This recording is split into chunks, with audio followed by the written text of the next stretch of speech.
परमेश्वर ने एक और अवसर हमारे जीवन में दिया है कि परमेश्वर के वचन के साथ थोड़ी टाइम हम मनन कर पाए।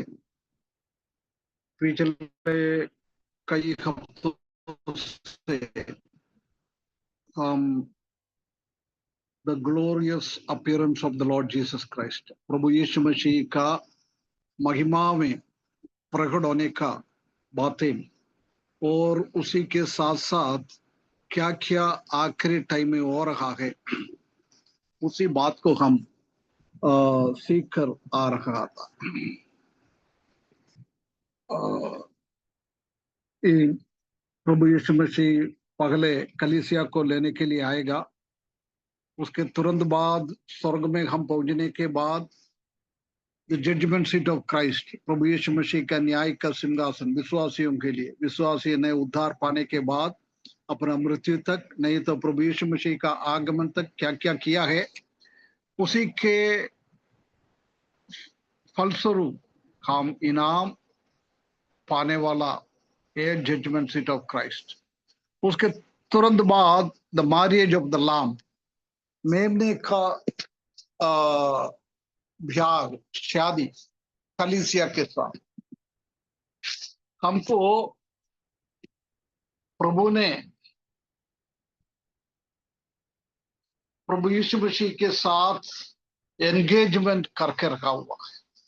उसी के शादी होकर हम प्रभु के साथ साथ हमेशा रहेंगे। इसके लिए 7 साल लगेंगे। ये 7 साल में इस दुनिया में महाक्लेश का टाइम, परमेश्वर की ओर से शैतान और उनका लोगों के ऊपर, जातियों के ऊपर, शासन करने वालों के ऊपर, और झूठा धर्म प्रभु के छोड़कर कर रहा है उनके ऊपर बहुत बड़ा क्रोध इस दुनिया में आएंगे। साथ साथ मसीही विरोधी शैतान के ताकत के द्वारा इस्राएली लोगों के विरुद्ध में और परमेश्वर की योजनाओं के विरुद्ध में वो काम करेंगे। ये मसीही विरोधी लोग इस्राएली लोगों के विरुद्ध में बहुत शक्ति के साथ इस्राएली लोगों को इस दुनिया से खत्म करने के लिए, कोशिश करने के लिए मेगिद्दो जगहों में इकट्ठा होकर इस्राएली लोगों को खत्म करने के लिए मसीही विरोधी का नेतृत्व में पूरा दुनिया का राज्य उसी के साथ इकट्ठा होकर उसको खराब करने के लिए कोई बचने का रास्ता नहीं है, चारों ओर से बंद हो गया था।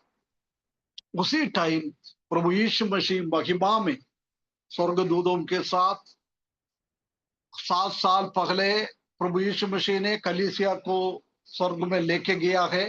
वो कलीसिया का हर एक विश्वासी उनके साथ वो जदून की पहाड़ पर आकर उतरेंगे। उसके बाद सीधे अरमगदोन में जाकर शैतान का सेनाओं के साथ, मसीही विरोधी के साथ, झूठा भविष्यद्वक्ता के साथ बहुत बड़ा एक फाइटिंग, बहुत बड़ा झगड़ा प्रभु यीशु मसीह से मुंह से निकलने वाला शक्ति के द्वारा इन लोगों को खत्म करेंगे। मसीही विरोधी को और झूठा भविष्यद्वक्ता को, दोनों को पकड़कर प्रभु यीशु मसीह ने खुद नरक के अंदर, आखिरी वाला नरक, अभी का नरक नहीं है, वो टेम्पररी है, आखिरी में अभी तक खाली पड़ा है, उसी का बहुत बड़ा नरक है, आग का झील है, गंधक से भरा हुआ है। उसी के अंदर इन दोनों को जिद्दा पकड़ के डालेंगे। उसके तुरंत बाद शैतान को 1000 साल के लिए अधोलोक में, अभी का आत्मा कहाँ जा रहे, पापी लोगों का आत्मा कहाँ जा रहे, उसी जगह में इन लोगों का शैतान को पकड़कर 1000 साल के लिए बांध के रखेंगे। इतना ही हमने पढ़ा था। या ना, हम अभी उसी का दूसरा एक सब्जेक्ट के और हम जाएं, थ्रोन ऑफ ग्लोरी। महिमा का सिंहासन। जब प्रभु यीशु मसीह का न्याय के सिंहासन के बारे में सीख रहा था, जब आप लोगों को मैंने बोला था कि बहुत सारा सिंहासन परमेश्वर का है, उसी में बहुत महत्वपूर्ण सिंहासन है, 3 सिंहासन। बोल सकता है कोई? याद है? किसी को याद है क्या? पहला न्याय का सिंहासन, न्याय सिंहासन, श्वेत सिंहासन, और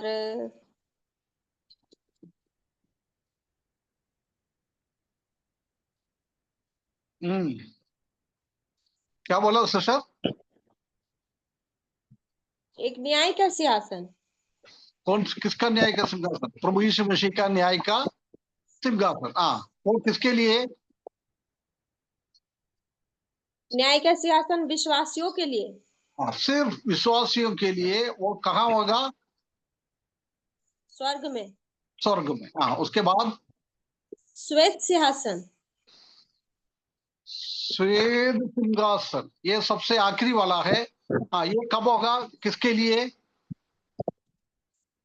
ये होगा अविश्वासी।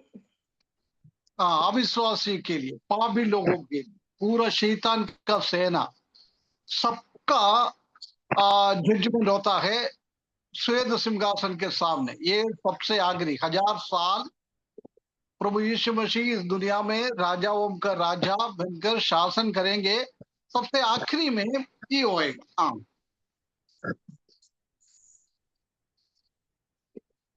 तीसरा वाला भूल गए।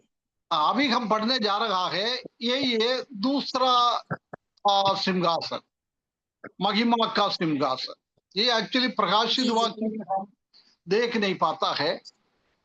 ये सिंहासन में, जजमेंट सीट ऑफ क्राइस्ट, प्रभु यीशु मसीह का न्याय का सिंहासन में सिर्फ विश्वासी लोगों के, पेंतकोस्त दिन से लेकर प्रभु यीशु मसीह का आगमन तक, रैप्चर ऑफ द चर्च, कलीसिया को उठा के लेके जाएगा, जब तक कितना लोग प्रभु यीशु मसीह को अपना उद्धार करते के रूप में सीखा रहा है, उसने उद्धार के बाद क्या क्या काम प्रभु के लिए किया है, इसी का लेगा लेना है न्याय का सिंहासन। अभी हम पढ़ रहा है थ्रोन ऑफ ग्लोरी, महिमा का सिंहासन। ये महिमा का सिंहासन ग्रेट ट्रिबुलेशन के बाद 7 साल इस दुनिया में बहुत बड़ा क्लेश, वो सब हमने पिछले दिनों में सीखा था। उसी के तुरंत बाद एक न्याय के लिए प्रभु यीशु मसीह एक सिंहासन में बैठेंगे, है ना। उसी को बोलता है judgement seat of glory, throne of glory, परमेश्वर का महिमा का सिंहासन, है ना। ये 3 आखिरी टाइम में होने वाला न्याय है ना। उसी का डिफरेंस थोड़ा मैं बताएगा तो आपको समझ में आएगा, ये सब अलग अलग है। पहला है जजमेंट सीट ऑफ क्राइस्ट, प्रभु यीशु मसीह का न्याय का सिंहासन। वो कलीसिया को स्वर्ग की ओर ले जाने के बाद स्वर्ग में है ये न्याय का सिंहासन। दूसरा है थ्रोन ऑफ ग्लोरी, महिमा, वो इस दुनिया में ही रहेगा। मिगदो में आर्मगदोन वार कहाँ है था, उसी एरिया में ये रहेगा। व्हाइट थ्रोन, व्हाइट थ्रोन कहाँ रहेगा उसी का इतना क्लियर नहीं, ठीक है। उसका नाम अलग अलग है, तीनों का नाम अलग अलग है। इसी में सिंहासन में बैठने वाला प्रभु यीशु मसीह है। यूहन्ना का किताब 5 अध्याय, उसका 27 है क्या 22 और 27 थोड़ा पढ़ना ब्रदर।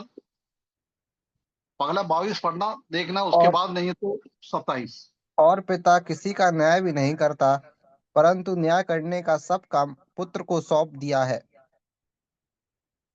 वरन उसे न्याय करने का भी अधिकार दिया है, इसलिए कि वह मनुष्य का पुत्र है ना। ये तीनों सिंहासन में बैठकर न्याय करने के लिए प्रभु यीशु मसीह को पिता परमेश्वर ने अधिकार दिया है, क्योंकि उधर लिखा है वो मनुष्य का पुत्र है ना। यदि परमेश्वर सिंहासन में बैठेगा तो लोग बोलता है आप तो परमेश्वर है, आपका साथ हमारा तुलना नहीं कर सकता है, इसलिए आप कैसे हमको न्याय करेंगे। परंतु प्रभु यीशु मसीह इस दुनिया में आकर मनुष्य पुत्र के रूप में रहा है, इसलिए प्रभु यीशु मसीह को मनुष्य का हर एक स्वभाव मालूम है। इसलिए पिता परमेश्वर ने न्याय करने का पूरा काम, judgement seat of Christ, throne of glory और व्हाइट थ्रोन, प्रभु यीशु मसीह का न्याय का सिंहासन, महिमा का सिंहासन और श्वेत सिंहासन, ये तीनों जगहों में प्रभु यीशु मसीह को न्याय का अधिकार दिया है और किसी को नहीं है ना। इसी का टाइम हम मालूम है, पहला न्याय का सिंहासन कब है? हम बादलों में उठाने के बाद स्वर्ग में हमको लेके जाएगा, उसी टाइम होएगा। ये थ्रोन ऑफ ग्लोरी, महिमा का सिंहासन है, वो महा क्लेश के बाद 7 साल के बाद जजमेंट सीट ऑफ क्राइस्ट स्वर्ग में है। वो होने के बाद जब दुनिया में बहुत बड़ा क्लेश आ जाएगा, उसी के तुरंत बाद ये मसीह के विरोधी को बांधेगा, जो हेल में डालेगा, नरक में डालेंगे। उसी के तुरंत बाद ये सिंहासन में प्रभु यीशु मसीह बैठेंगे और वो श्वेत सिंहासन है, वो 1000 साल के शासन के बाद है ना। कई लोग इनको सबको एक ही बोलता है, इसलिए मैंने ये तीनों अलग अलग है वो समझाने के लिए इसका फर्क पहले से बोल रहा है ना। नाम देख लिया है, उसी का न्याय करने वाला कौन है, उसका समय देख लिया।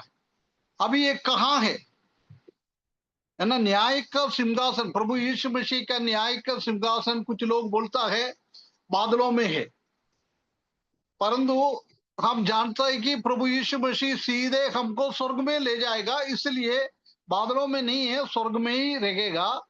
और ये थ्रोन ऑफ ग्लोरी, महिमा का सिंहासन है, वो यहोशापात वाली में जगह, वो प्रभु यीशु मसीह का और मसीह विरोधी का युद्ध चल रहा है, उसी जगह में है।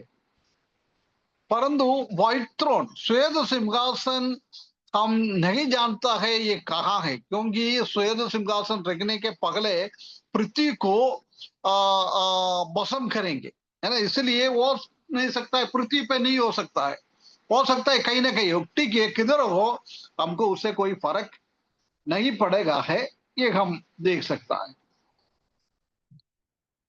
ना। उसका पर्पस, उद्देश्य क्या है? जजमेंट सीट ऑफ क्राइस्ट का उद्देश्य है विश्वासी लोगों ने प्रभु के लिए क्या क्या किया है उसी का लेखा लेना है।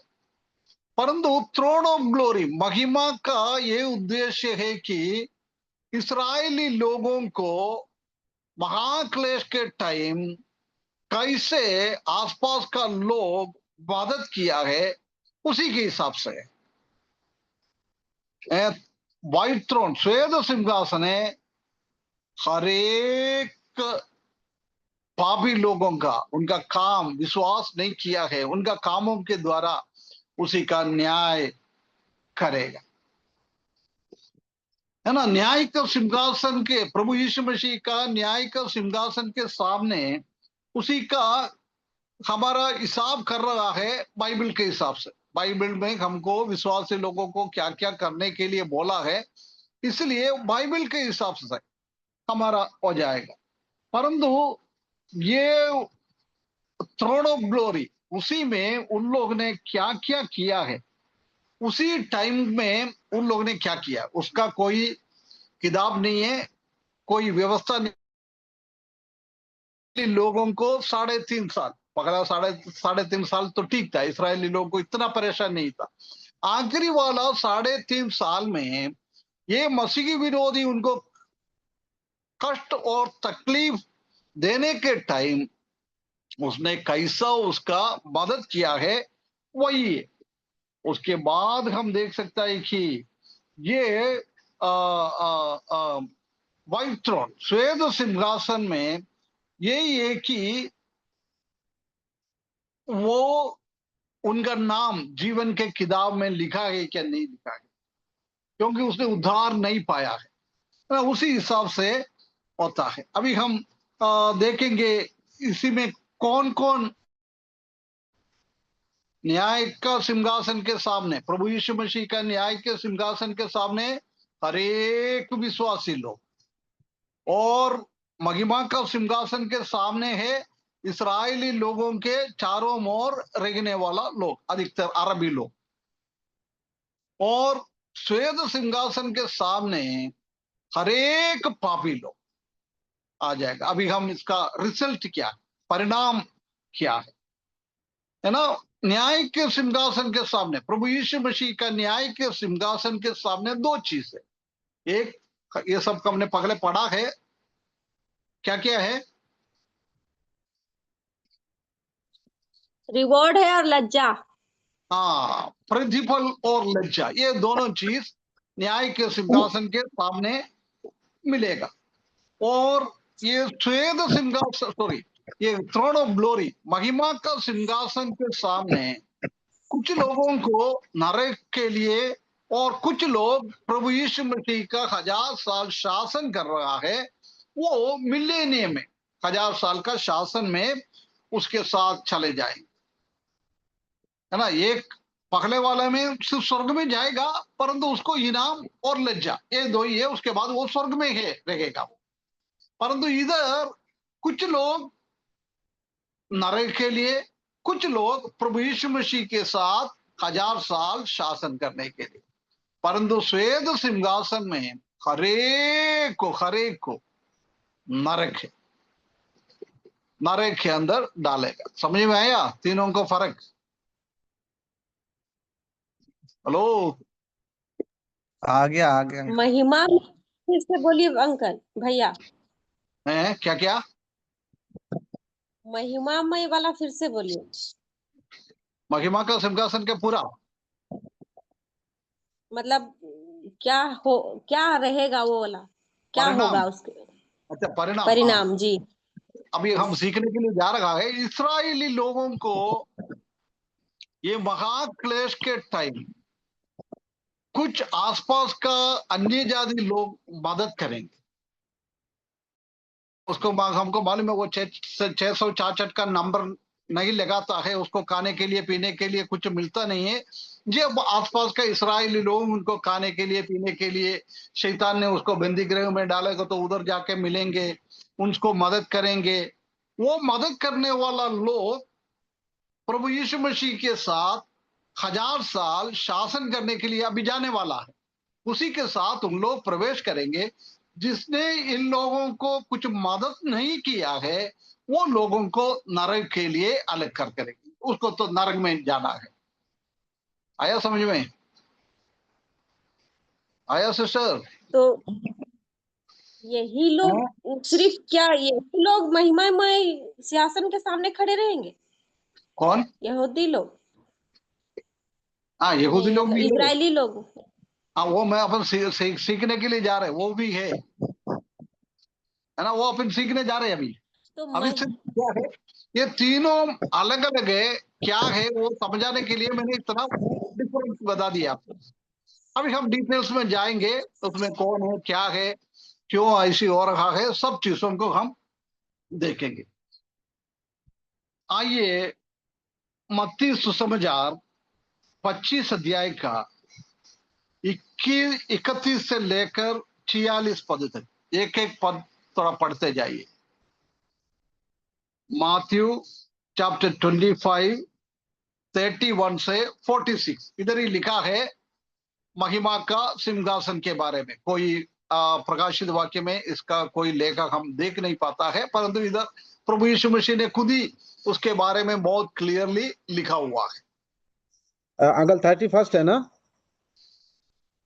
मत्ती सुसमाचार 25 अध्याय ओके 31 से लेकर 46।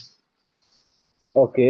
जब मनुष्य का पुत्र अपनी महिमा में आएगा और सब स्वर्गदूत उसके साथ आएंगे तो वह अपनी महिमा के सिंहासन पर विराजमान होगा और सब जातियों उसके सामने इकट्ठी की जाएंगी, और जैसा चरवाहा भेड़ों को बकरियों से अलग कर देता है, वैसे ही वह उन्हें एक दूसरे से अलग करेगा। और वह भेड़ों को अपनी दाहिनी और बकरियों को बाईं ओर खड़े करेगा। तब राजा अपनी दाहिनी ओर वालों से कहेगा, हे मेरे पिता के धन्य लोगों, आओ उस राज्य के अधिकारी हो जाओ जो जगत की आदि से तुम्हारे लिए तैयार किया हुआ है। क्योंकि मैं भूखा था और तुमने मुझे खाने को दिया, मैं प्यासा था और तुमने मुझे पानी पिलाया, मैं परदेशी था और तुमने मुझे अपने घर में ठहराया।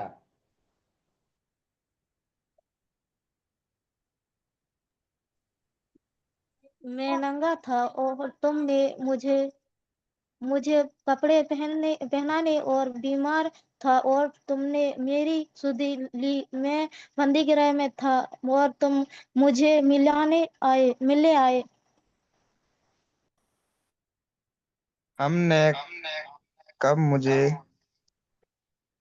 मुझे परदेश दिखा और अपने घर में ठहराया, यह नग देखा और कपड़े पहनाए।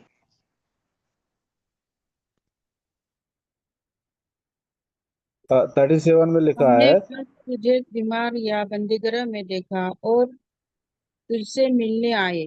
तब राजा उन्हें उत्तर देगा, मैं तुमसे सच कहता हूँ कि तुमने जो मेरे इन छोटे से छोटे भाइयों में से किसी एक के साथ किया, वो मेरे ही साथ किया। 41। तब वह बाईं ओर वालों से कहेगा, हे श्रापित लोगों, मेरे सामने से उस अनंत आग में चले जाओ जो शैतान और उसके दूतों के लिए तैयार की गई है। क्योंकि मैं भूखा था और तुमने मुझे खाने को नहीं दिया, मैं प्यासा था और तुमने मुझे पानी नहीं पिलाया, मैं परदेसी था और तुमने मुझे अपने घर में नहीं ठहराया। मैं नंगा था और तुमने मुझे कपड़े नहीं पहनाए। बीमार और बंदीगृह में था और तुमने मेरी सुधि ना ली।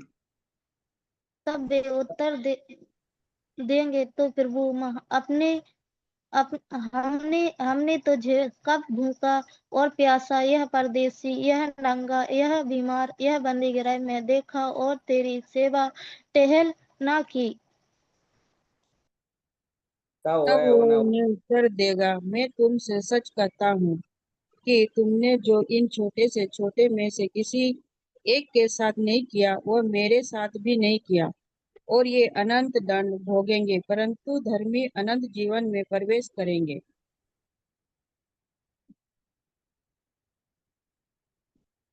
समझ में आया कुछ?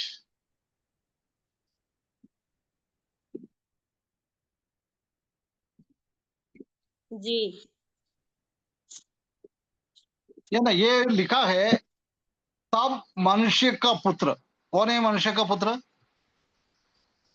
प्रभु यीशु मसीह। प्रभु यीशु मसीह, है ना। प्रभु यीशु मसीह महिमा में आएगा। तो पिछले कई हफ्तों से हमने वही पढ़ रहा था, प्रभु यीशु मसीह का महिमा का आगमन, महिमा में प्रकट होने का। जब वो प्रकट होकर शैतान को, मसीह विरोधी को, सबको खत्म करने के बाद वो क्या करने के लिए आ रहा है, वो और सब स्वर्गदूत उसके साथ आएंगे तो वो अपनी महिमा के सिंहासन पर विराजमान होंगे। प्रभु यीशु मसीह स्वर्ग से आएंगे। जब स्वर्गदूत है और विश्वासी लोग है, वो सब इकट्ठा होकर आने के बाद इसने क्या करेगा? सिंहासन में विराजमान होंगे, एक सिंहासन में बैठेंगे। इनको सबको खत्म करने के बाद प्रभु यीशु मसीह एक सिंहासन में बैठने वाला है। वो सिंहासन का नाम है क्या है? महिमा के सिंहासन, ऐसे लिखा ना, अपना महिमा के सिंहासन पर विराजमान रहेंगे।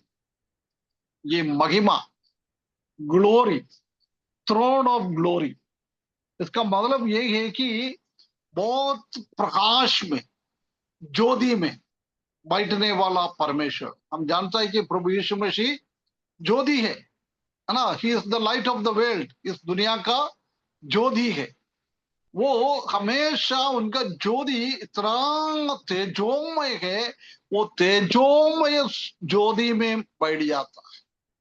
जब अब्राहम को उसने प्रकट किया है, जब स्टेफानोस ने उनका भाषण दे रहा था, जब बोल रहा है अब्राहम को तेजोमय परमेश्वर प्रकट हुआ है। तेजोमय परमेश्वर, हमारा परमेश्वर का स्वभाव है, वो लाइट है। उनका उनका प्रकाश को देखकर कोई उसी के पास जा नहीं सकता है।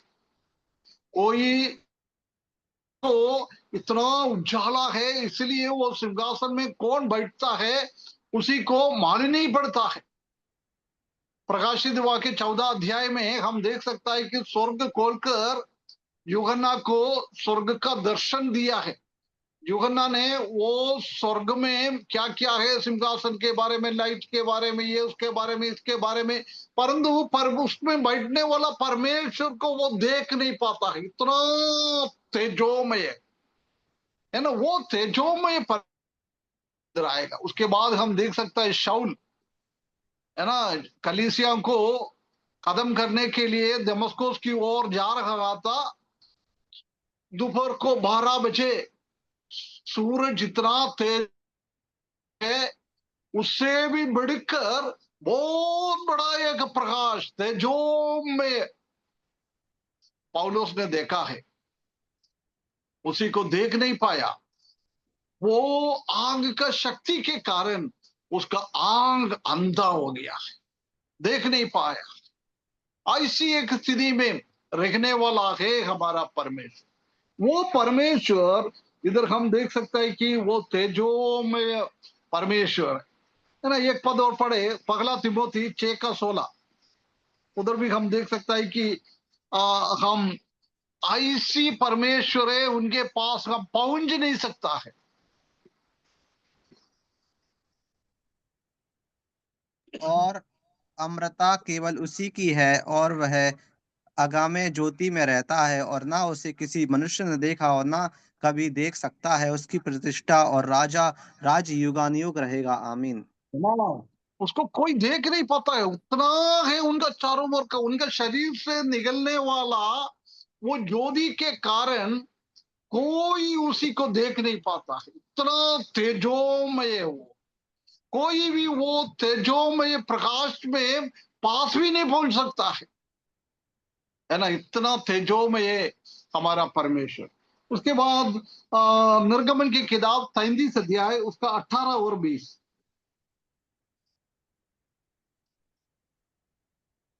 कौन सा अंकल जी? निर्गमन 33 का 18 और 20। उसने कहा, मुझे अपना तेज दिखा दे। उसने कहा, मैं तेरे सम्मुख होकर चलते हुए तुझे अपनी सारी भलाई दिखाऊंगा, और तेरे सम्मुख यहोवा नाम का प्रचार करूंगा, और जिस पर मैं अनुग्रह करना चाहूं उसी पर अनुग्रह करूंगा, और जिस पर दया करना चाहूं उसी पर दया करूंगा। है ना, इधर भी प्रभु यीशु मसीह को, परमेश्वर को देखने का बहुत बड़ा इच्छा मूसा के जीवन में थे। जब बोल रहा है मुझे कोई देख नहीं पाता है, वो प्रभु इतना तेजोमय में रहने वाला है परमेश्वर है ना। वो परमेश्वर इधर क्या है, वो तेजोमय परमेश्वर का सिंहासन भी, वो बैठने वाला जगह भी उतना तेजोमय है ना। नया यरूशलेम के बारे में हम पढ़ेंगे तो उधर हम देख सकता है कि नया यरूशलेम के अंदर कोई लाइट का जरूर नहीं है, कोई सूरज का प्रकाश का जरूर नहीं है, कोई चंद्रमा का जरूर नहीं है, कुछ भी नहीं है, क्योंकि प्रभु यीशु मसीह के मुंह से निकलने वाला वो ज्योति 2500 किलोमीटर ऊंचा, 2500 किलोमीटर चौड़ाई 2500 किलोमीटर, लंबाई इतना में पूरा का पूरा ज्योति प्रभु यीशु मसीह के मुंह से निकलने वाला ज्योति के द्वारा पूरा नया यरूशलेम में प्रकाश करता है। इतना तेजोमय है हमारा परमेश्वर, है ना। वही वर्ड इधर भी यूज किया है, थ्रोन ऑफ ग्लोरी, महिमा का सिंहासन है। अपने महिमा के सिंहासन पर वो विराजमान रहेंगे। कौन है इसी में बैठने वाला? कौन है? मनुष्य का पुत्र ना, पगला। हमने उसका नाम तेजोमय सिंहासन है। उसके बाद दूसरा हम इसमें से समझ सकता है कि इसी में बैठने वाला कौन है? वो मनुष्य का पुत्र है।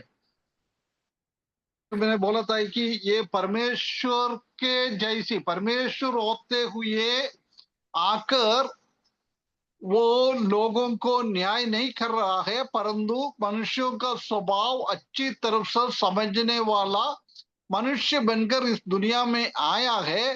वो प्रभु यीशु मसीह इस सिंहासन में बैठकर लोगों का न्याय करता है ना। सन ऑफ मैन, मनुष्य का पुत्र, मनुष्य का पुत्र इसका न्याय करता है। उसके बाद वो बोल रहा है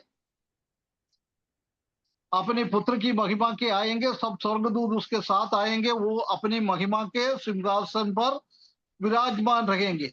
32 पद में, और सब जातियों उनके सामने इकट्ठी जाएगी, जैसा चरवाहा भेड़ों को बकरियों से अलग कर देता है, वैसा ही उन्हें एक दूसरे से अलग करेंगे, है ना। प्रभु यीशु मसीह इसलिए आ रहा है, अच्छा लोगों को अलग करना, गंदा लोगों को अलग करना, दोनों को अलग अलग करने के लिए प्रभु यीशु मसीह आ रहा है। वो भी हम देख सकते हैं कि वो 32 पद में लिखा है, 34 पद में, तब राजा अपनी दिगनों के, राजा है ना, आस लाइक ए किंग, एक राजा बनकर प्रभु यीशु मसीह आ रहा है। वो राजाओं का राजा।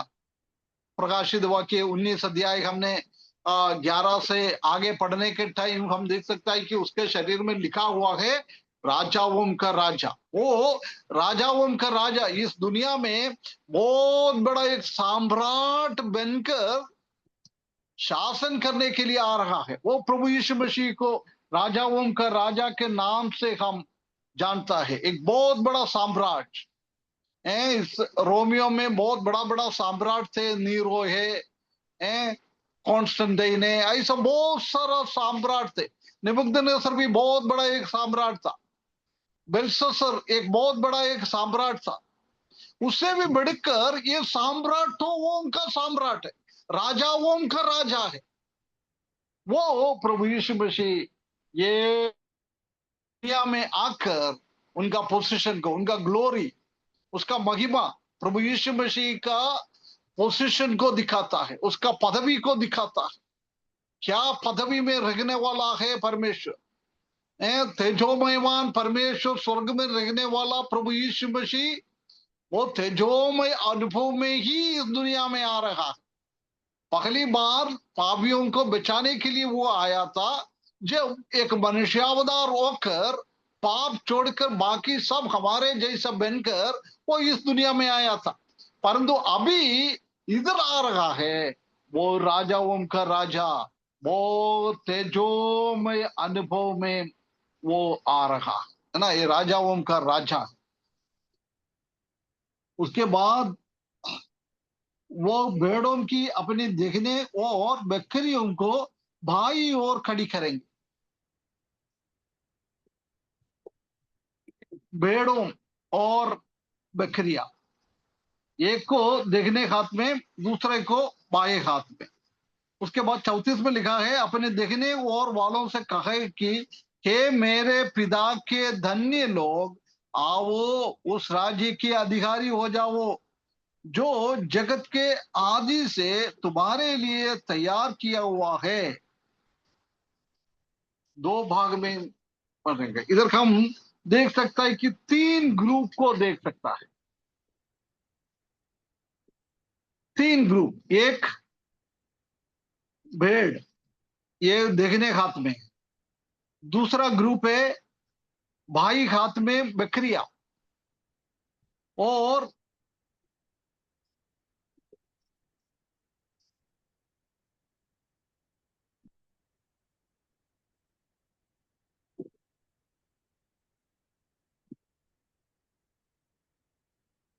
उसका 40 पद में, तब उन्होंने उत्तर देगा, मैं तुमसे सच कहता हूं कि तुमने जो मेरे इन से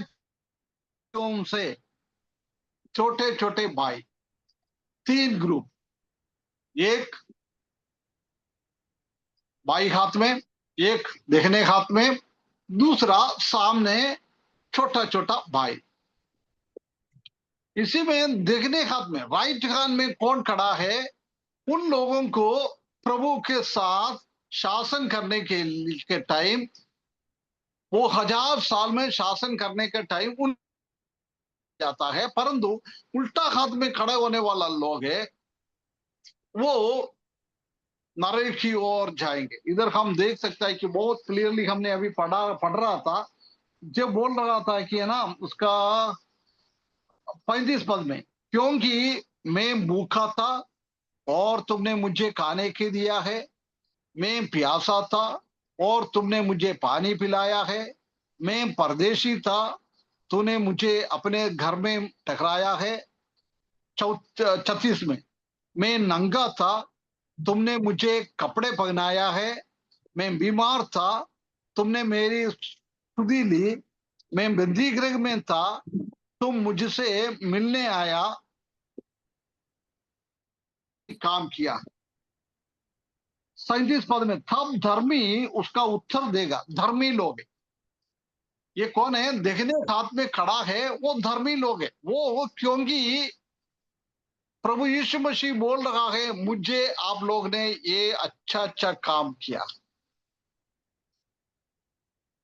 उसके बाद वो धर्मी लोग ने क्या बोला है? उत्तर देगा कि प्रभु, हमने कब तुझे भूखा देखा और खिलाया, या प्यासा देखा और पिलाया? हमने कब तुझ पर देशी परदेशी देखा और अपने घर में ठहराया, नंगा देखा और कपड़ा पहनाया? इन लोगों को मालूम ही नहीं है। प्रभु यीशु मसीह राजाओं का राजा और सम्राट बनकर सिंहासन में बैठने के टाइम इन लोगों से यही बात कहता है, तुम लोग ने मुझे ये काम दिया है। वो लोग बोल रहा है, हमको नहीं मालूम है भैया, हमने आपके लिए कुछ भी नहीं किया है। जब प्रभु यीशु मसीह उसका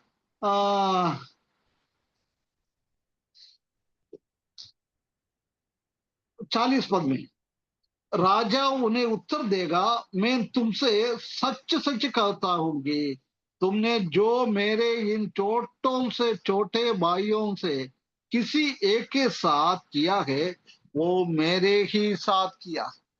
इधर वो छोटा छोटा भाई लोग, वो इस्राएली लोग हैं, यहूदी लोग हैं।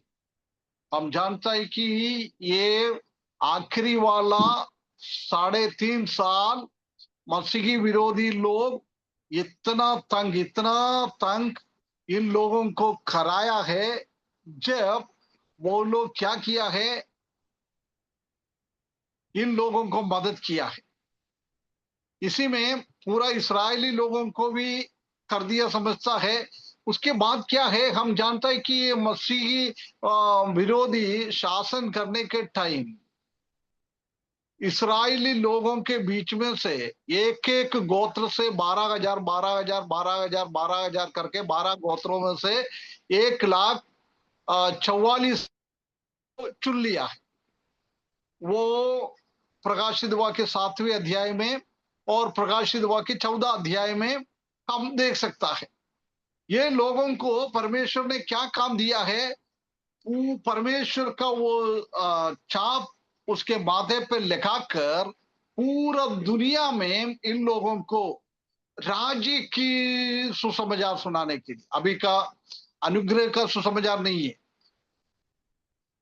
यूहन्ना बपतिस्म देने वाला कैसे प्रभु यीशु मसीह आने के पहले राज्य का सुसमाचार सुनाया है, ऐसी इधर भी प्रभु यीशु मसीह शासन करने के लिए आने के पहले लोगों को बोल रहा है, तैयारी हो जाओ, तैयारी हो जाओ, परमेश्वर शासन करने के लिए आ रहा है, परमेश्वर का राज्य पृथ्वी पे आ रहा है, इसलिए तुम लोग तैयार हो जाओ। इन लोगों को पूरा दुनिया में भेजा था परमेश्वर ने। जब इन लोगों को बहुत सारा लोगों ने अंगीकार किया है, स्वीकार किया है, उन लोगों का बातों को माना है, परंतु कई लोग उनको इनकार किया है, इन लोगों को मारा है, पीटा है। आजकल हमारा भारत देश में और पूरा दुनिया में कैसी मसीही लोगों को विरोध करता है, मारता है, पीटता है, बंदी गृह में डालता है, ऐसी ही इन लोगों को भी कुछ लोगों ने ऐसी ऐसी तंग और तकलीफ और परेशानी दिया है। जब कुछ लोगों ने मदद किया है, कुछ लोगों ने उनको मदद नहीं किया। आगे हम पढ़ेंगे तो उसी के बारे में हम और नीचे देखता है 42 पद में, क्योंकि मैं भूखा था और तुमने मुझे खाने नहीं दिया है, मैं प्यासा था और तुमने मुझे पानी नहीं पिलाया है। 43 में, मैं परदेशी था और तुमने मुझे अपने घर में नहीं ठहराया है, मैं नंगा था और तुमने मुझे कपड़ा नहीं पहनाया है, बीमार और बंदी गृह में थे और तुमने मेरी सुधि ना लिया। देखने हाथ में वो भेड़ है, भेड़ वो लोग अच्छा काम करने वाला लोगों को दर्शाता है, और बेगने हाथ में वो बकरियां है, वो गंदा लोग है। पहले हमने देखा था कि ये सब अच्छा अच्छा काम उन लोग ने कर दिया है, दिखने वाला हाथ वाला, और बिगने हाथ वाला कोई अच्छा काम नहीं किया है। देख, मैं भूखा था, मेरे को खिलाया नहीं है, पिलाया नहीं है, वस्त्र नहीं दिया है, कुछ भी नहीं दिया है। ऐसी दो ग्रुप को अलग अलग कर दिया, भेड़ और बकरिया, धर्मी लोग और अधर्मी लोग। धर्मी लोग ने इस्राएली लोगों को मदद किया है, साथ साथ कोई 1,44,000 लोगों को परमेश्वर ने बहुत बड़ा एक काम देकर भेजा है, उसी को मदद किया है, उन लोगों को वो आगे बढ़ाएगा। इसी बात को हम देखता हूं। आज मैं अभी इधर समाप्त करता हूं, आगे हम उसी को अगले हफ्ते और हम देखेंगे, इसी में क्या क्या चीज से न्याय का महिमा का सिंहासन में क्या क्या है, इसी बात को हम देखें, है ना। प्रभु हमको आशीष करे। हम एक काम करें, इसी में हमारा प्रार्थना का भी करते जाए।